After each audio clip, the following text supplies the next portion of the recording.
Hello and welcome to Somewhere to Believe In, a new podcast from the people who bring you Greenbelt Festival.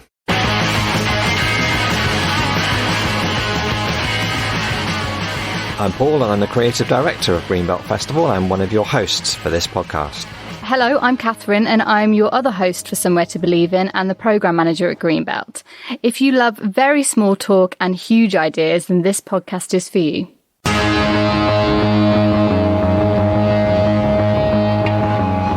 Hi Katherine. Hi Paul. How are you doing?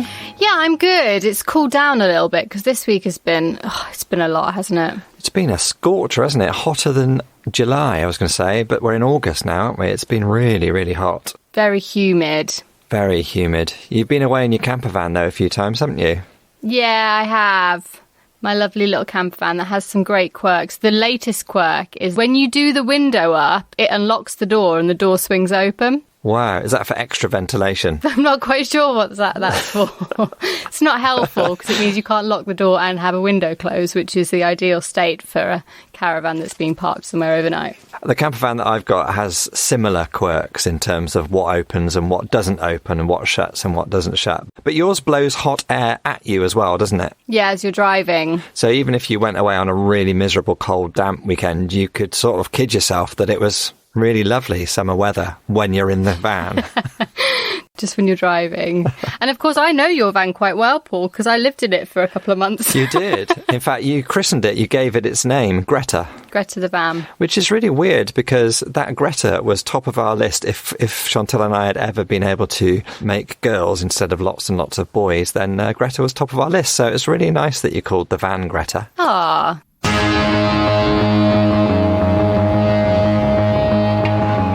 I found out actually that because I was really happy because my mum started listening to my podcast and that took me some quite convincing to get her to do that. But then I found out that actually what she does is she listens to the first bit with me and you talking, she forwards past the speaker and then she listens to us at the end. Oh no, that's like the reverse of Derek's mum. So Derek's mum, she fast forward through me and you and then gets to the speaker bit, the good bit, and then just cuts us off at the end. I don't know. We can't win.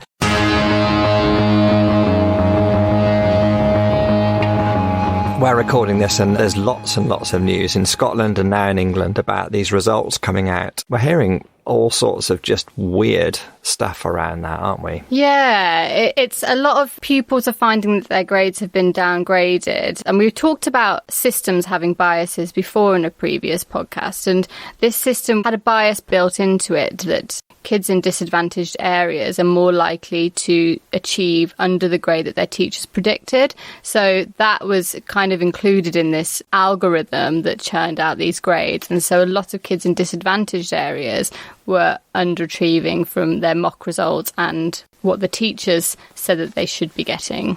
Not only is it really weird for these students to have spent their last few years learning the curriculum and preparing and aiming towards these exams, then that opportunity is taken away from you, which must feel psychologically and emotionally really weird.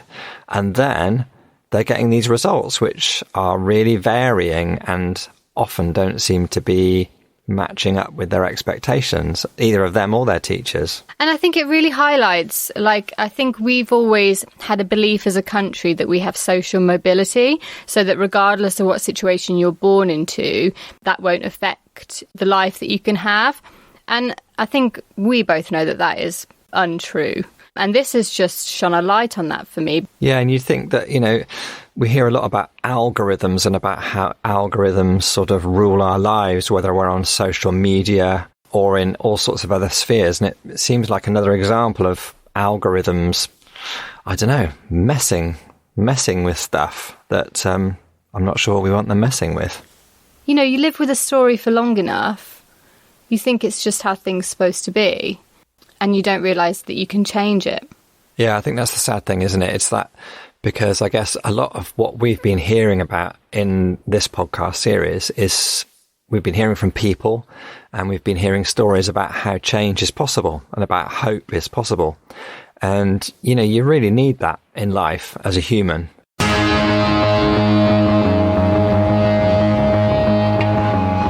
So our full lineup and our schedule for the Wild at Home Festival is out there. People seem to be liking it. What are you looking forward to, Katherine? Have you got something in particular that you're really looking forward to over that weekend? All of them. Like, the best thing about this year is that I've only had to pick 7 or 8 artists.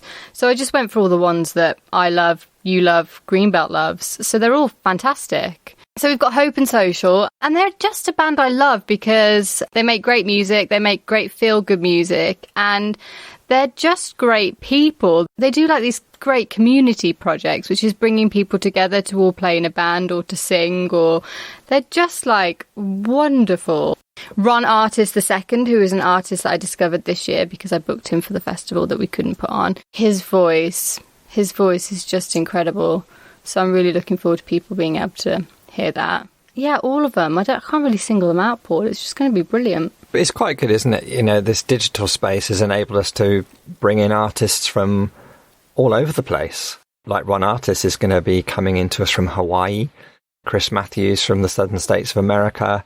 I mean, you know, we do always bring artists from overseas, but, you know, we haven't had to fly anyone this time. So there's, you know, no climate damage. That feels good. That does feel good. Scheduling has been a nightmare, though. Yeah. Are they going to be up by then? Hold on. But no, so-and-so is going to be in. Oh, they're ahead. Oh, yeah. Do you mind performing at 9 o'clock in the morning, your time?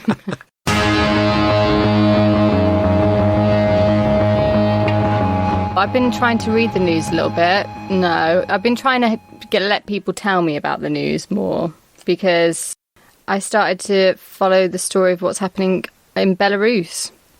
Yeah, you see, that's where it's weird, you see. You're slightly having a downer on yourself for not reading the news.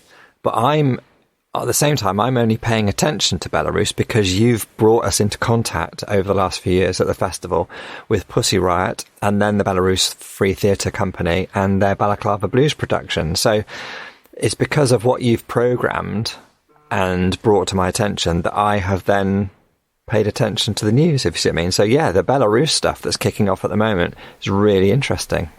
It's really interesting, and I think it's a country to look at because, you know, it's kind of widely known as the last dictatorship in Europe, and I think that it's good to see countries like that because it shows us where we don't want to be. You know, at the moment you have young people taking to the streets, fighting for democracy, fighting with their lives for democracy.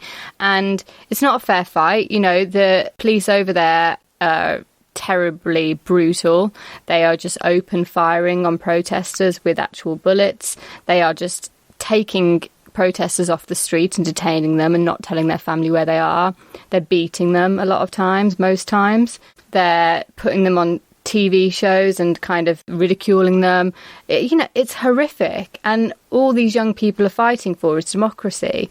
And it's something that we just don't even really have to think about. No, and yet it's so close to where we are, relatively speaking. You know, it's not that far away. And like you say, it's a bit of a wake-up call. We know that whilst it might not have been the performers who've been at the festival, we know that members of Belarus Free Theatre Company and also of Pussy Riot have been caught up in these protests and the people taking to the streets as well. So the artistry and the people that we bring you to the festival, these are people who really do put themselves on the line. They're making work that is challenging the power and the status quo in their countries. And it's... you know, we're really keen to try and support their bravery and put a spotlight on what they're doing. Because those people, you know, you've just mentioned from Pussy Riot and Belarus Free Theatre, they've gone missing and they're currently missing as of recording this podcast. So, you know, definitely our audience who have got to know these people, but anybody else listening, we just need to pay attention. And it's such a small thing that we can do is just pay attention, just put the pressure on, share this story, because it's not a story that a lot of people know and it's not a story that gets widely shared about. It doesn't seem to be at the headlines of any of our newspapers.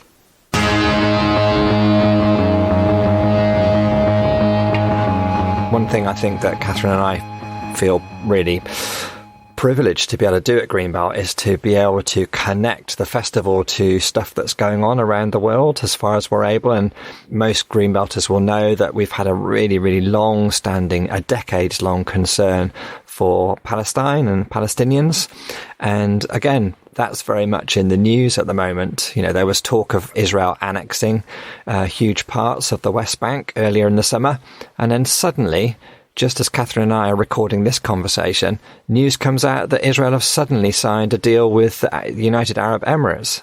And it's something that America have overseen and brokered, but it's something that completely leaves the Palestinians out of any of the discussions of what's going on, doesn't keep them informed, keeps them away from the table. And again, it's mind-boggling. And you know, we've both been over to Palestine, and when I joined the organisation, I knew very little about the history and about the situation over there, because it's kind of complicated and it's not talked about a lot, and so lots of people don't really know. But I do think that the media and our own human nature tends to overcomplicate it, when really, at the end of the day, it's about people having equal human rights. We're going to have a panel conversation between Palestinians living in the West Bank as part of our Greenbelt Wild at Home Digital Day. So hopefully that will help us understand what it feels and looks like for Palestinians on the ground. It's difficult as well, isn't it? Because you get into being accused of anti-Semitism as soon as you start talking about these issues. And that's another reason, as well as the complexity, there's the worry about being perceived as being anti-Semitic. That also keeps people quiet and keeps people away from these issues, which is a real shame. Yeah, and for me, maybe there's a difference between being critical of Israel and being critical of the Israeli government, because my critique would definitely be of the Israeli government.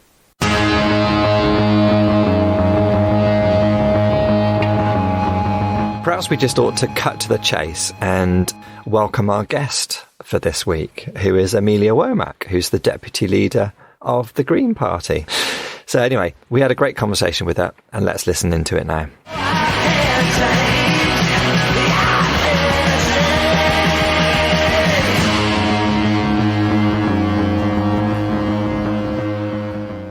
So Amelia, thank you so much for joining us. Where are we talking to you today? So I'm in Newport in South Wales, which has been really interesting to see the different impacts of coronavirus across the country and see how people react. But I feel like we've been quite cocooned in a different way here in Wales. I lived in Newport, Wales for a few months once. Oh, brilliant. Lovely. In South Wales? Yeah, right near to Cardiff, yeah. Lovely place. It's. I feel like it's got such a rich history that people don't understand and appreciate. And I think most people I speak to say that they've driven through it or gone through it on the train and never stopped off. But there's a lot here. I don't think people should really appreciate that. Amelia, when I knew that I was going to interview you, I started to do a little bit of research, and I saw an interview that you did with Piers Morgan not that long ago, and I couldn't watch it. I watched it for about a minute, and then I couldn't watch anymore. How was that for you? It was an interesting experience. I think because it was the first Good Morning Britain after Christmas, I feel like he'd come back with more energy than he normally does. I thought it was interesting because I was talking about basically kind of carbon taxes and things like that, but specifically around meat. And I knew it would get him angry. But what I found really interesting was on social media, everyone was so incredibly supportive of me because they were just like, we just wanted to hear what she was going to say.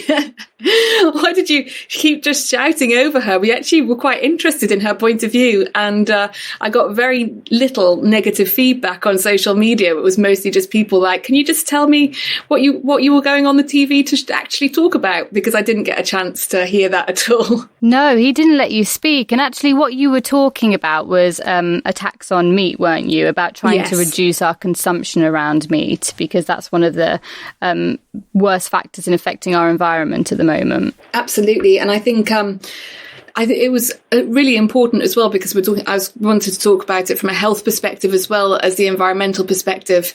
And I think it's really, people are talking about how we reduce our meat consumption. It's a really important topic, I think, to be talking about. So it was a shame not to be able to talk to Piers about it properly while he was talking to me about almonds, which wasn't the most helpful thing in the world. So, Amelia, I wonder if you could tell us a little bit about your journey. You know, when we read about you and we watch you, and most commentary on you is, Amelia's so young to be involved in politics, and, why green politics? Why the Green Party? I'm just wondering, can you give us some of the landmarks that have got you to where you are today? I feel like an accidental politician. It certainly wasn't a kind of a career ambition, and I think that that's something that I see a lot in the Green Party, actually, especially compared to other parties, that people really believe in making a difference, and it's not about becoming an MP or necessarily becoming a councillor. It's about how you make a difference. Obviously, when we do get those roles, we make an incredible impact. But for me, I feel like, growing up surrounded by the narrative of David Attenborough that really gives you an appreciation of the world around us. I'd always been really interested in the environment, and actually my mum and dad ran a campaign against a bypass here in Newport. It did make me really understand the impacts of our actions on the wildlife, the local habitats, and for me what I really cared about was the local badgers. I was about 8. I got a letter back from the Secretary of State for Wales because of my letter about the badgers that I was really concerned about. I went on to study environmental biology and just really wanted to work in the environment and making a genuine difference to tackle the climate emergency. I was so astounded that I think when I was reading about the impacts of climate change and people are talking about fires in the Arctic and the coral reefs bleaching and glaciers disappearing, I never thought that we'd get to a point where it became almost it's become such a reality. I never thought that we'd get to that point. I felt that people would take action. And I really feel that one of the things I've been most proud of being in the Green Party is realising we're the ones that have to take action and make the political will possible, because at the moment the status quo is what's prevailing. So I joined the Green Party back in 2007, just after I graduated from environmental biology, and have just done everything I can to make sure that we have a clear voice about what the future should look like. And I felt really quite passionate about the fact that I've got frustrated at politicians when they talked about an apolitical generation, and it felt like we were fast becoming an apolitical population if kind of every age demographic is not engaging in politics because it doesn't speak to them or for them. And so I got really involved in youth engagement in politics, supporting young councillors and young people to stand in political roles. And essentially the Young Greens told me to put my money where my mouth was and run for deputy leader. And, I don't know if I thought I'd win. I just wanted to make sure that youth engagement and politics and listening to a whole generation was heard. I like the fact that you said that you didn't get into politics to be a politician, which I think is the best way to get into politics. Do you think that change can be made in politics still? Yes, absolutely. I do see myself as a campaigner, and I think it's really important that we speak about issues and win campaigns. But the only way that we're going to make the real change, not just for our generation, but for generations to come, is to ensure that there's long-term policy in place that makes that change possible. I think that we've seen many governments fail in different ways that mean that we're, trying to campaign for things that should maybe just be the way. And if we had the right politicians that spoke for our values, that would mean that we'd have essentially those policies in place that would create institutionalised change in both our councils and parliaments and assemblies across the country. And I think it's really powerful. I think that people don't realise how much change is actually made by people engaging. I mean, we always talk about different campaigning activities, whether that's from the Chartists or the suffragettes. And change happens because people speak out, and it's the politicians who end up making that law and making it kind of a reality for how we operate in our day-to-day lives. So yeah, I think that politics really does change things, and I think I'm often asked, where does change happen? Is it the people? Is it business? Is it politics? I think you should also talk about the media and press and finance as well. And I think that in many ways, at the moment, business and people are going far further than the politicians are when it comes to the environment, quite specifically, and sustainability. It's the politicians who now need to listen because they're the ones that create the framework in which we all operate.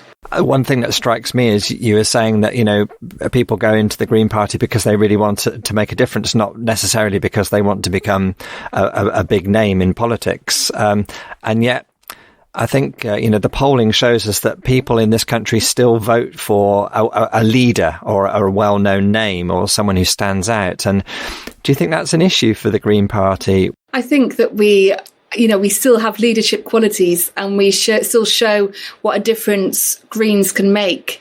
I think that we've seen a real seismic shift around the world at the moment, where different things are being valued. Things like we've seen young women being able to change the entire outlook of politics, from Finland to New Zealand, just showing why diversity and voice is important, but also why things like empathy and compassion are also important. And I think that as people, although we're a party of people who genuinely want to make change happen, we are still leaders. But I think when we're not afraid to speak out, you just see the difference that Caroline Lucas makes in Parliament, holding the government and the opposition to account.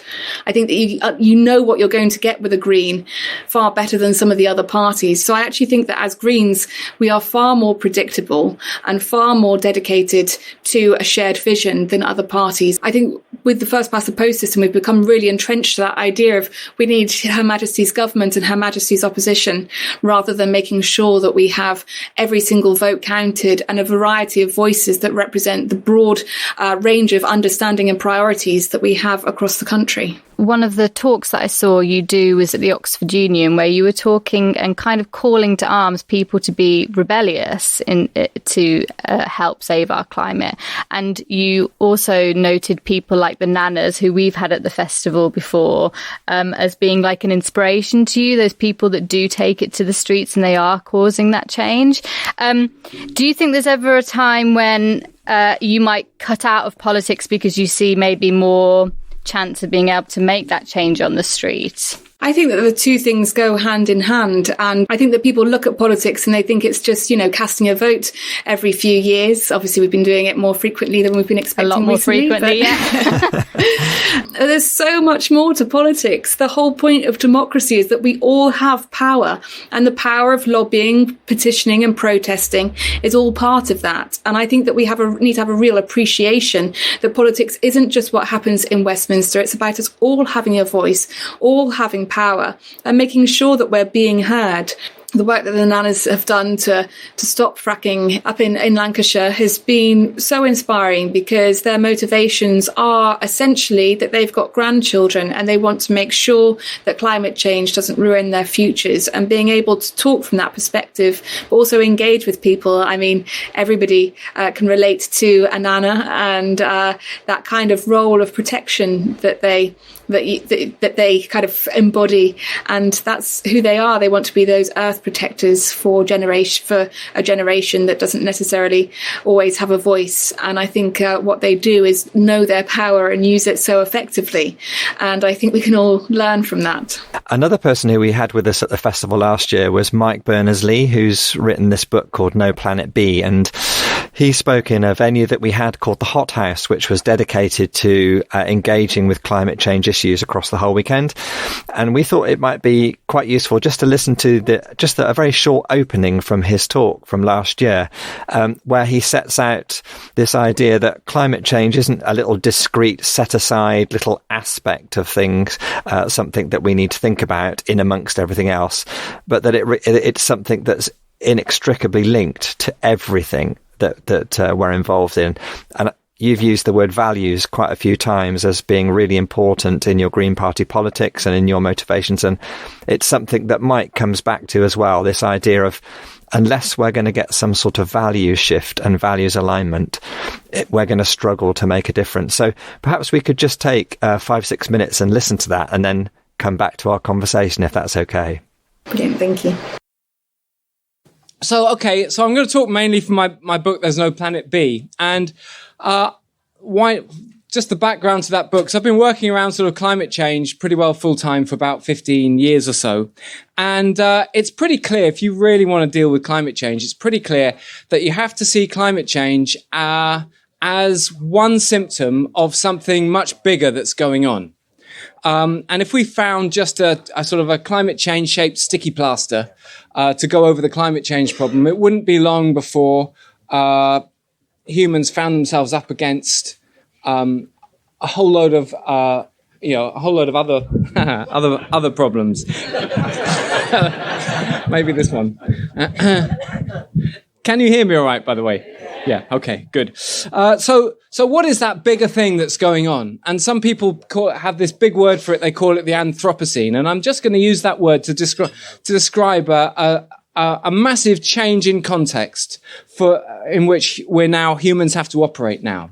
So one way of looking at it is that we've been, for a long time now, year after year, humanity has been getting more energy at its disposal. We've been increasing our energy supply. It's been going on for thousands of years, but the rate at which we're increasing our energy supply has been going up, has been increasing as well. So for the last 50 years, it's been going up by 2.4% a year, which means that's a factor of 10 every century.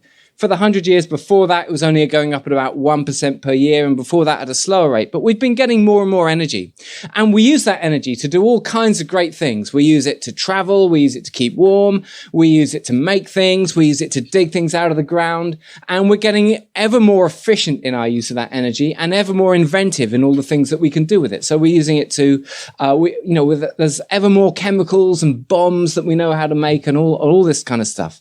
And one way and another, our energy supply and our inventiveness with it brings all sorts of great things to our lives, arguably. And I'd be dead without some of the technology that we've got. But through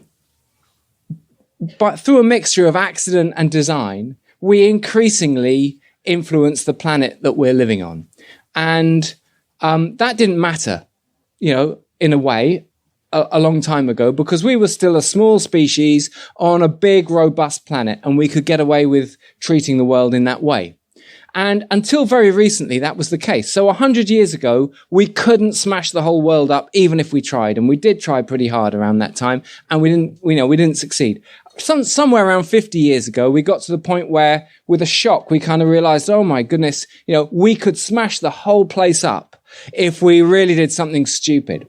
But we've got 3 times more energy at our disposal than we had 50 years ago, and we've invented a lot more things to do with it. And now we're in a completely different context. We're in a situation in which we don't have to be particularly reckless to smash the place up. We are doing, and we will smash the place up unless we are really careful not to. And that's a radically different context for humanity to be operating in. So we can no longer get away with treating the world as if we're a small species running around on a big, robust playground. Suddenly we're in this kind of china shop, and our energy supply is going up and up and up, and we're getting increasingly powerful, and we're going to need to be ever more careful about it. And so here we are in this Anthropocene. It's a totally different context for humanity to be operating in. And yet everything about how we do life and how we run society, how we do our politics, how we do our decision making, how we solve our problems, how we run society, how we think, everything has been honed over millennia in a totally different context. So now we've got to urgently ask ourselves, how much of how we do life is still fit for purpose?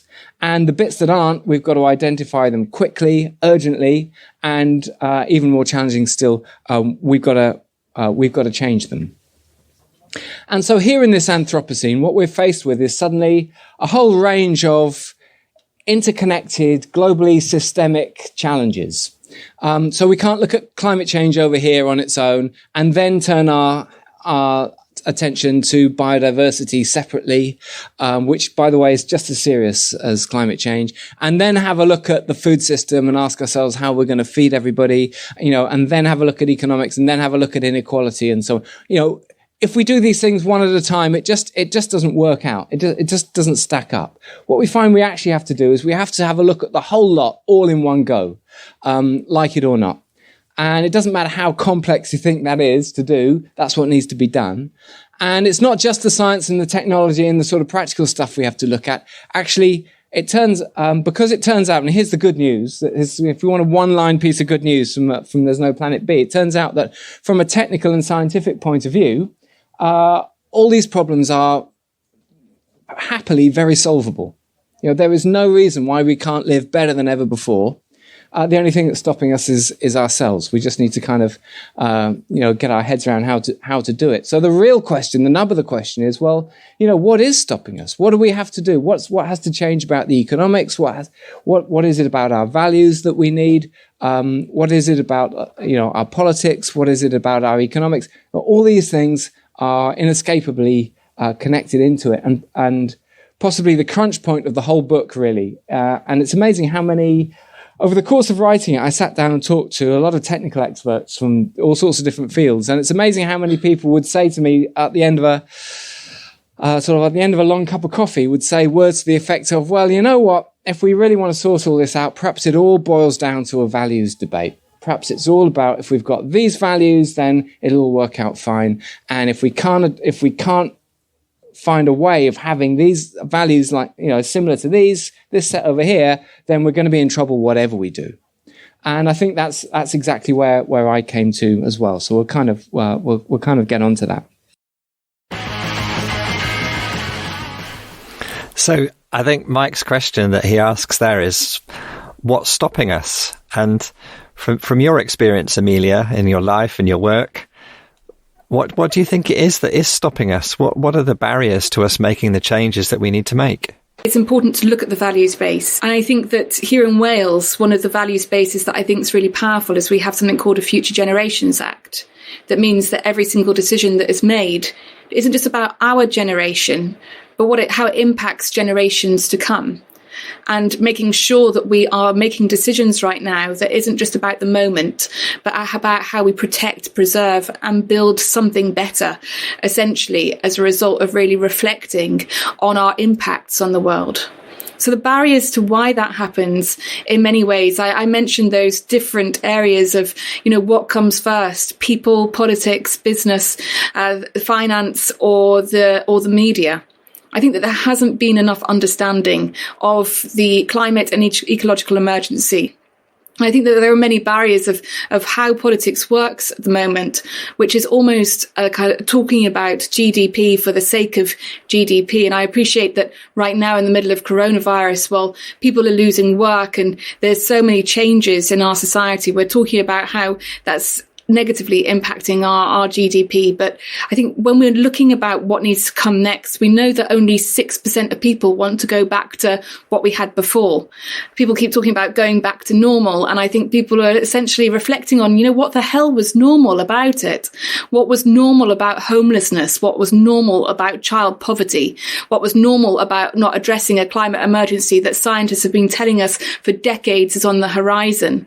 And I think this is what's going to remove many of the barriers, is that people have, just these last few months, I've been talking to people and people are thinking about these bigger issues in a far different way than I've seen before, because people are really reflecting on what's important. The status quo didn't help us. Increasing our GDP for the growth for the sake of growth doesn't help everybody. And what it's gone on to do is to essentially destroy our environment, undermine workers' rights, and effectively made a weaker economy as a result of the externalities that's created.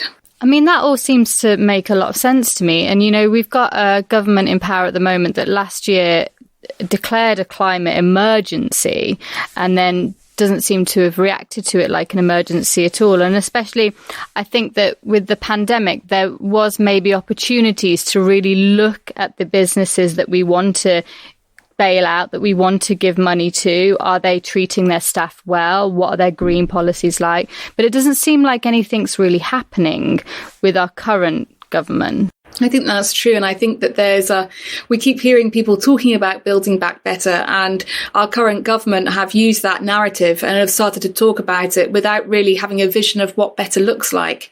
It's been so inspiring to see, especially young people and the youth strike coming out and genuinely challenging government and challenging what they're saying. And I think obviously with things like the school strikes as well as Extinction Rebellion, that's how the climate emergency was put in place. It was actually a Green councillor in Bristol that declared the very first climate emergency in Europe.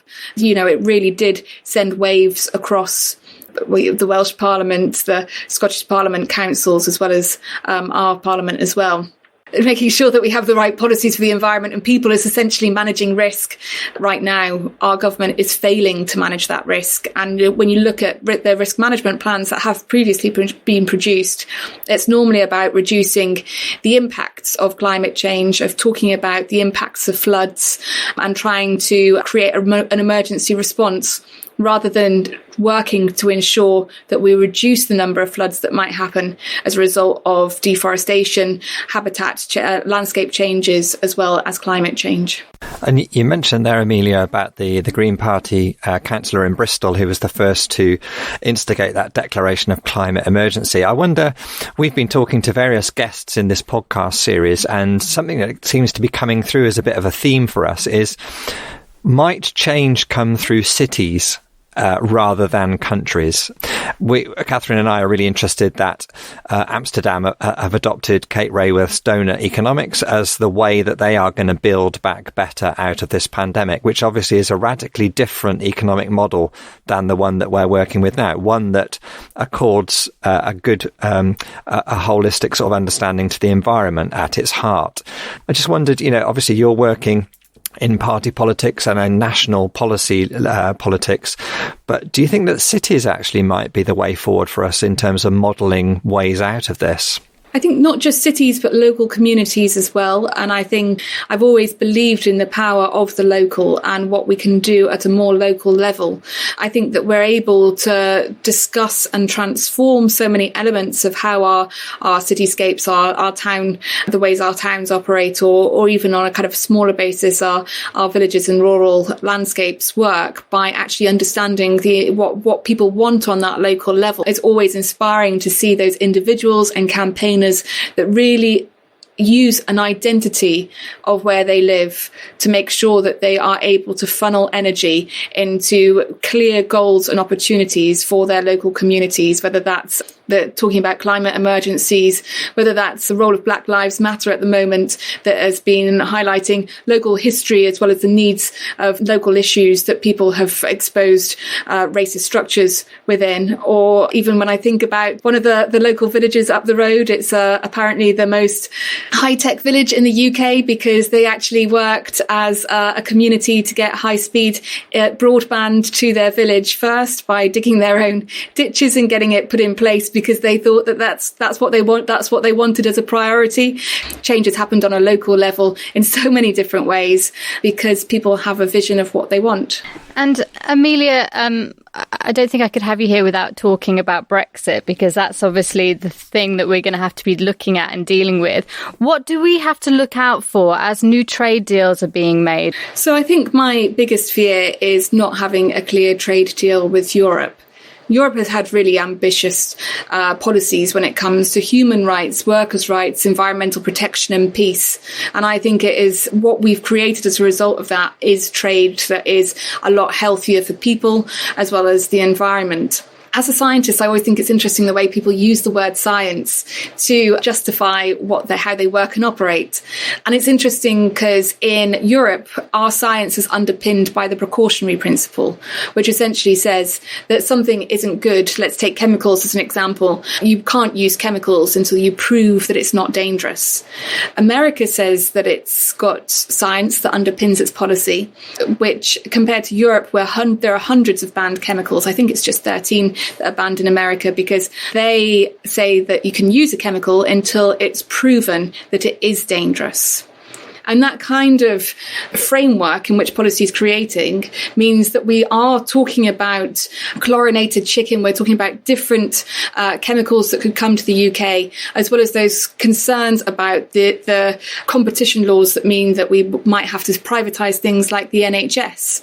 If we get a trade deal with America before we get a trade deal with the EU, it could potentially bring all of those problems to the UK like we've never seen before. I appreciate that the EU wasn't perfect. I think there are many ways in which it can be improved, but that's an ongoing cycle and journey for the future of Europe. But what it has done is really challenged us in the UK to improve so many aspects of our environment. But if we get a US trade deal, then I just see that reduction in standards as being something that we really, on an individual level, don't understand the impact of, because what underpins science in America aren't the basic philosophies that I think has people or planet at the heart of it. When we were talking to the philosopher Roman Krasnarich earlier on our podcast series, he said that a valuing as the earth as sacred lies at the heart of all the movements that care about climate change and climate emergency and who are fighting for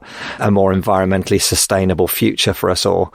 I wondered, could you comment on that? Is there a spirituality that goes hand in hand with or motivates or informs some of your thinking and politics? It was a result of coronavirus. A lot of people have felt that connection with nature in an incredibly different way, whether that's looking at bees in their garden or being able to get out onto their local footpaths and kind of appreciate the well-being that nature brings to us all.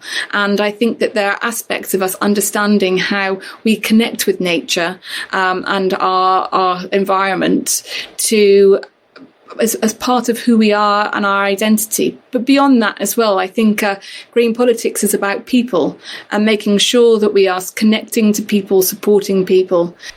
I work in the events industry and the music industry as well, and they're two industries that, although it's kind of changing, they're still very male dominated. And for me, I see politics as even more male dominated, and that's even at a time when we have female political leaders all over the world really doing very well, and especially coming out of this pandemic, they were some of the leaders that were doing the best. How do you think that politics is still a very male dominated environment, and how is that for you working in that? It's really interesting, and I could talk about this all day, because especially being 29 when I first started, I can't when I was first deputy leader at least, I can't begin to tell you the amount of times that I've gone to events and people have asked whose assistant I am. And it frustrates me that people don't see people who look like me as people who should have a voice in these political platforms. And usually those comments are followed up with, oh, but you don't look like a politician. And I feel like, what does a politician look like? We should be making sure that politics represents the broad kind of diversity of our country. And that includes age, gender, ethnicity, sexuality. I mean, the list goes on. And I think, making sure that that's represented in politics is so vital and important, and what makes our politics stronger as well. I often think back to an interview I had with Jon Snow. It was about young people in politics, and it was the last question of the show to an audience of people under the age of 21. And the last question was, why aren't there more women and young people in politics? I was the only woman on the panel, and I was the youngest person by at least 10 years. And they went to Hilary Benn for Labour, and then they went to the Conservatives, then they went to the Lib Dems, and then they went to UKIP. And then Jon Snow said, that's all we've got time for tonight. And I really felt that's exactly why we don't have more women and young people in politics, because the voices of those people are so often shut down. And that was 2015. And I think that if that happened now, there would have been a far more vocal surge of support for what happened there that would have exposed why that wasn't, first of all, addressing the question and appreciating how you support people who are representing diversity. And I think that, probably even in that case, I probably would have been come to first, because I think that the media is actually kind of understanding and supporting diversity in a different way. And so the whole system really needs to be shaken up to ensure that people feel genuinely represented by politics and politicians from all kinds of different kind of intersectional aspects of diversity. And it really feels like there's a seismic shift in people's understanding of why diversity makes us stronger. What keeps you going, Amelia? Because it sounds like it's a real battle and it's a long, long road. What keeps you each day going? And are you hopeful? Are you hopeful, or how do you feel about the future? Well, I think it's hope is actually what keeps me going. And I think it's what keeps everybody going as well. And I think that being inspired by the work that individuals do, whether that's young campaigners working on period poverty, or whether that's bigger movements that are engaging and energizing people in new ways, I feel like there are more people than ever before saying enough is enough, especially when it comes to environmental destruction and the climate emergency. And people are really willing to speak out. And I think that it's all of our jobs to remember that's our power. As I said before, politics is about petitioning, lobbying, campaigning, as well as voting. I think we all need to understand our own power and make sure that we're engaging as many people as possible to remember their power as well. I feel like we are a majority of people who want to build a better future. It's just that we need to make sure that we're heard. Amelia, thank you so much for your time and being so generous with us. I really enjoyed it. Thank you so much. And do keep in touch. I hope we will see each other in a field at some point in the future.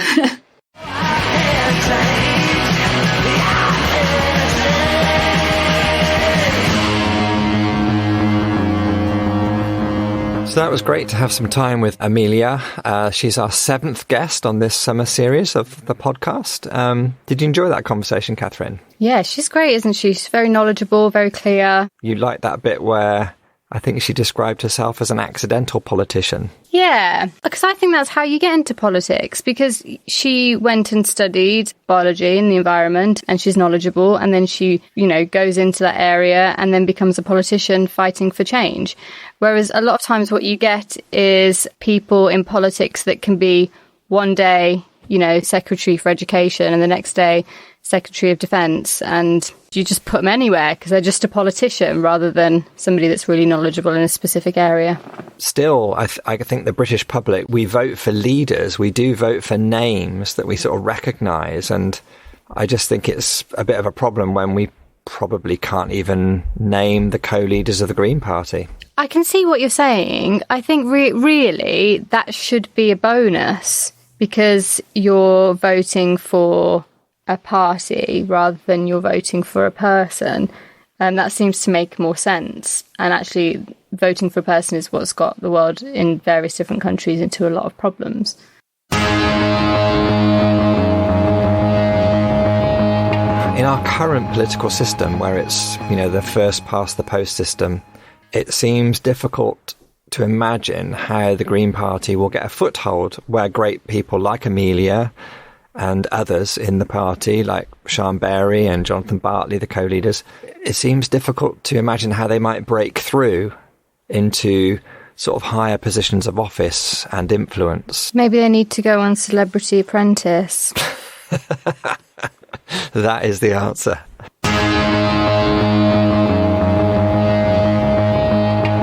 She talks about our values as a country. What are our values? And from the way that you see our country behaving and acting, what do you think our values are? I think that our values seem to be a lot to do with how can you prop up and keep the economy going and as strong as possible so that businesses and corporations can make the money that they need to keep everyone happy. Profit over people. Profit over people, yeah. And where that really terrifies me is, I think Amelia brought it up in the podcast where she talks about possible trade deals with America and how Europe has very stringent rules around chemicals and things that can be used, which are normally in favour of people over profits. America's kind of skewed. So in England, a chemical can only be used if it's proven to be safe, whereas in America, a chemical can be used until it's proven to be unsafe. And there's a couple of things that I studied a little bit in America, and I remember bringing back a hat, and it said on it that this hat, the dye in this hat may cause cancer. And I thought, I've never seen that in England. But it's just a hat. Why would I buy a hat if it might cause me cancer? I just buy a different hat. And you have got quite a lot of hats, haven't you, Katherine? I do like hats. So it's something you do have to think about.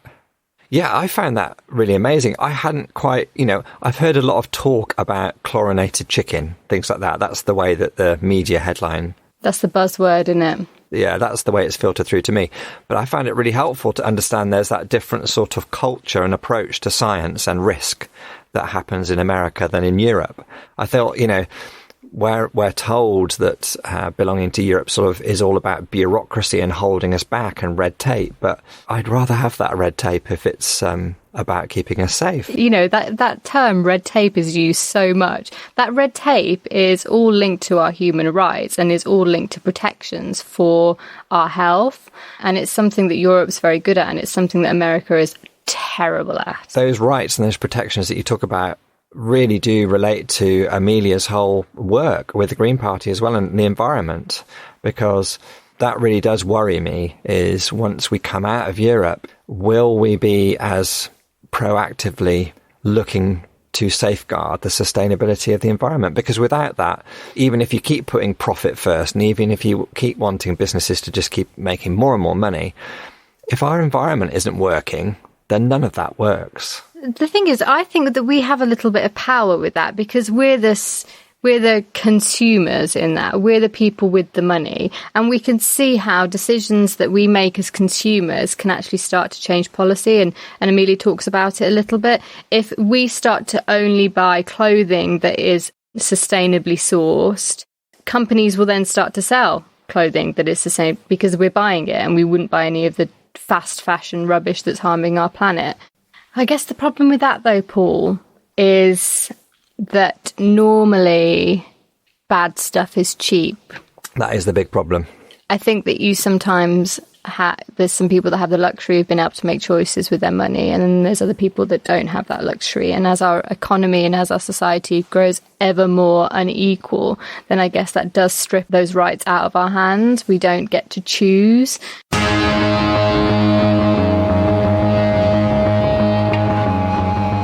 I think you've mentioned before in podcast episodes, Katherine, that even in our dealings in the office when we're making the festival, people will talk to and email you differently than they will me. Yeah. You as a woman, me as a man.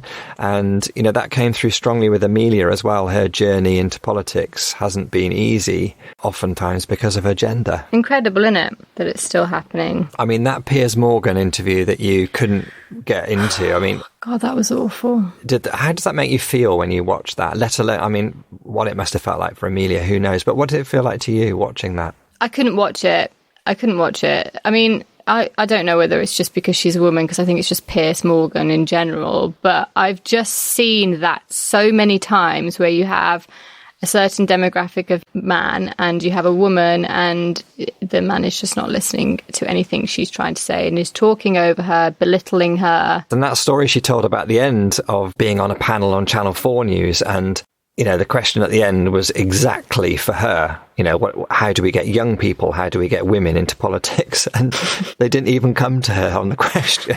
No, it's funny, but it's not funny, isn't it? It's like, it's funny and not funny because it's so true. It happens such a lot. I think what's positive is she said that was in 2015, and she doesn't think that it would have been allowed to happen now. And I kind of agree. I think that we're more aware of that stuff now. It's not 100% right, but I think people are more aware and more accountable.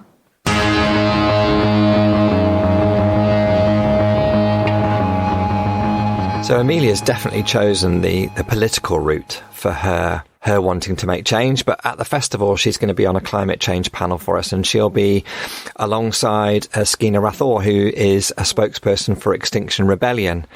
And you asked her in the conversation, what do you think, taking it to the streets rather than just working politically? How did you feel she answered that? Did you think that, how do you feel about that, Katherine? Yeah, I think she answered it really well. And a lot of my favourite activists, they say you need a bit of everything. You need people to take it to the streets, and you need people to influence policy.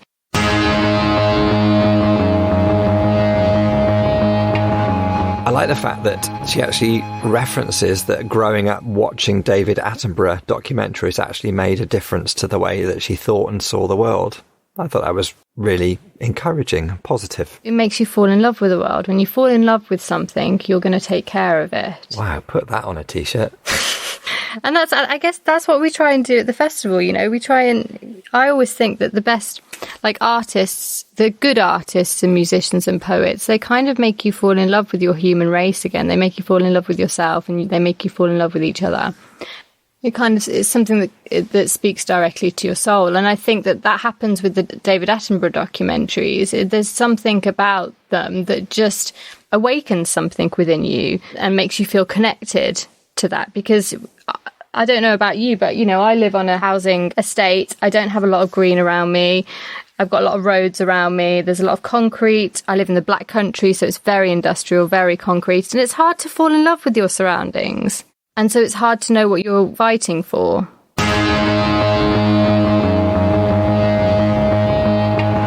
So anyway, look, we were talking to Amelia there. It was fantastic to have her guest. You can hear more from her on the festival weekend itself when she'll be part of our climate change panel. Really looking forward to that. As part of talking with her, we played in a little excerpt from a talk that Mike Berners-Lee gave at the festival last year, which was called No Planet B.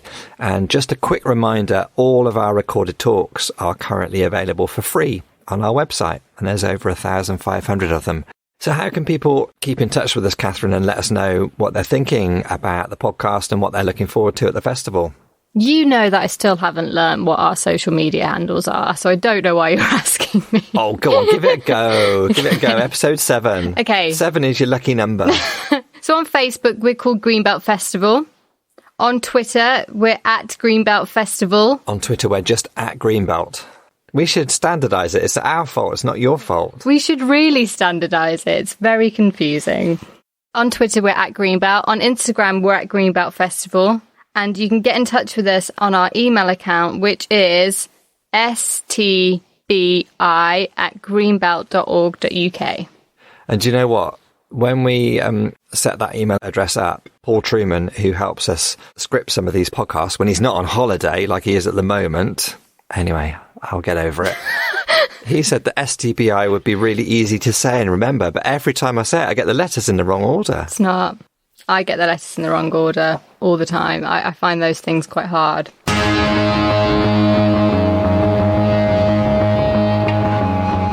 So next week is our last episode of this summer season. Time flies. I've had a great time, Paul. I don't think I've ever spent so much time just chatting one-on-one with really interesting people. You mean me? Yeah. No, I've really enjoyed it. I found the whole idea of, how are we going to get a podcast going? But, obviously it takes time, takes prep. You've got to line it all up. But to be able to just talk to these people, it's been incredible. Maybe we could ask people to send in ideas of who we should speak to for the next 8 episodes. Yeah, definitely more artists. We talked in, I think it was the last podcast episode, we said we'd be interviewing a musician for our last episode, but unfortunately that was all lined up, but it's not going to work out. So we definitely need to do more artists in season 2. And I know you've got lots of good ideas, but yeah, send in your ideas. Who do you think that Katherine and I should chat with? Does anybody know Patti Smith personally? Exactly. I wondered how long it would be until you mentioned Patti Smith. So yeah, do let us know. The stand-in for us, and you're going to think that it was just like plan B, but it's turned into the best plan we ever had. For next week's episode is Clive Stafford Smith, the human rights lawyer. And I have to say, Katherine, don't know about you, one of the most mind-blowing conversations I've ever had in my life. Incredible. I know that parents aren't supposed to have a favourite child, but he would be mine. Everything about that is wrong, Katherine, but I just hope that lots of you can tune in and listen to that conversation. I don't know how we're going to edit it because, we could just play the whole thing back. It was phenomenal. Don't edit it. Yeah, just play it back. We don't have to say anything next week. I haven't really got anything else to say anyway. I've used all my good stuff up. All my good material's gone, yeah. Yeah, I need a whole team of writers. Yeah, if you're out there and you can offer material to Katherine and I, or be part of some sort of impromptu, informal writing crew that writes our material, get in touch. Because we have used it all up and more. But yeah, please tune in next week for Clive Stafford Smith. But it's been great to talk to Amelia Womack today, and we'd like to thank her for her time.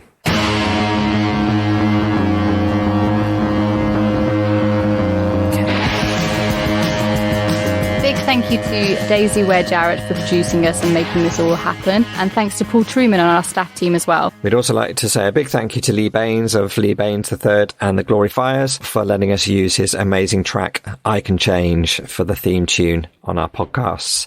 And also to Kat and Josh on our Recorded Talks volunteer team for making us sound good by editing us so well.